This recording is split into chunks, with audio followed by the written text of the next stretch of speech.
Welcome to Strongest Hearts. Today we're at the Farley Mowat, a ship in the Sea Shepherd Conservation Society fleet that's part of Operation Milagro. Operation Milagro is defending the vaquita porpoise, a highly endangered sea animal in the Gulf of California.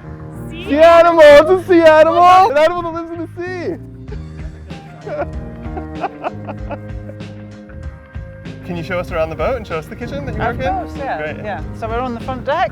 This is where all the action happens when we're getting nets or long lines. The campaign we were on, we were working in the vaquita refuge, which is in the north of the Sea of Cortez, because the vaquita is bycatch to Totoaba poachers, and they leave their nets in the water because it's illegal.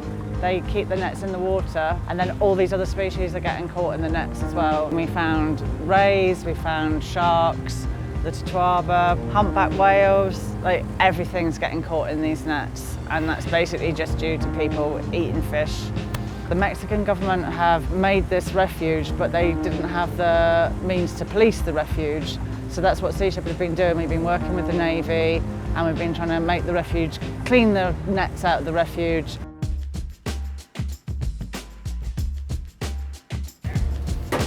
Wow. This is where I spent 4 months providing 3 meals a day for up to, sometimes we have 19 people on board, but because everybody's so busy on deck and working hard, it's like feeding 25. So it's a full-time job. I start at 7 and I finish at 7. How does nutrition play into your decisions for what to cook? Okay, I mean, most meals are based around a pretty simple formula. You need some protein, you need some carbs, especially on this boat, you need some carbs, you need some quick energy, and you need a nice rainbow assortment of preferably raw, but the vegetables as well. It doesn't have to be complicated. I think there's a lot of nutrition that's overcomplicated, but if you just eat like a rainbow assortment of the colours of fruit and vegetables, then you don't need to worry too much about if you're getting the right things. That's one of the challenges, is to keep the variety of the food up so that people, when they're working on deck, they're like, oh, I don't know what's for lunch, and they come down and it's something different.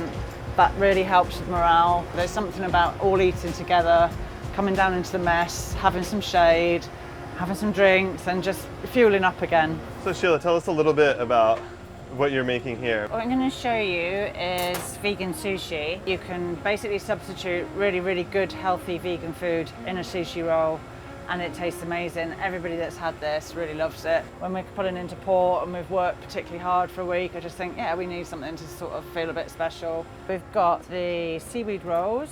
We've got a lot of, I can't remember what's the other thing. Iodine? That's it. And so I'm using just sushi white rice. I also put in a layer of quinoa in. It's got a lot of protein in it. A vegan cream cheese that I prepared. It's chia seed, coconut and cashews. A little bit of avocado. Got a lot of vitamin K, just wet the top edge of the roll. Squeeze it all in.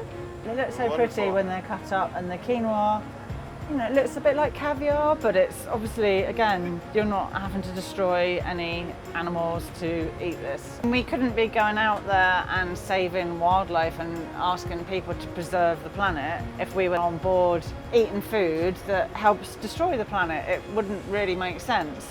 It's delicious. Yeah, and we got, like, you can put anything you like in a sushi roll. I've got garlic mushrooms, got sun-dried tomatoes. You can just, you know, have a real nice variety. I think maybe they eat better than I do at home. I should think so. This is much better than I eat, because I would never cook like this for myself. And it's fuel. It's like we need the fuel for the engines, but we need the fuel for the people. And yeah, vegan power is definitely fueling this boat and these campaigns. Thank you, Sea Shepherd and Sheila, for having us on board the Farley Mowat and showing us around. You can keep up with their campaign through their Facebook page, and remember to subscribe to the Strongest Hearts YouTube channel.